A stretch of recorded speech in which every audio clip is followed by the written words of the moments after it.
Assalomu alaykum hurmatli obunachilar. Bugun sizlar bilan yana kupon haqida gaplashamiz. Ko'pchilik mana shunaqa xursand bo'ladi.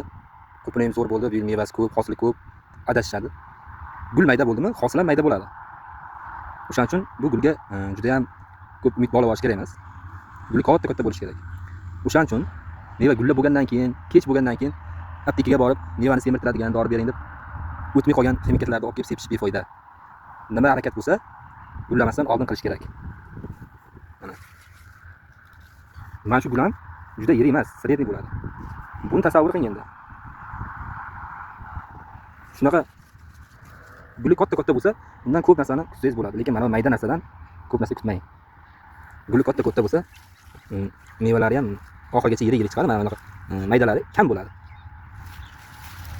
Mana mevalari ko'rishingiz mumkin.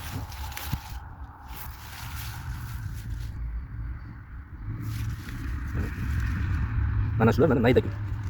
Bular endi semirmaydi baribir bular. Mana shular pishadi. Shu oqarib bo'ldi bular. Lekin mana ular bundan katta bo'lmaydi. Siz aptekadan o'tmay qolgan ximikatlarni olib kelib sepganingiz bilan bu befoyda endi.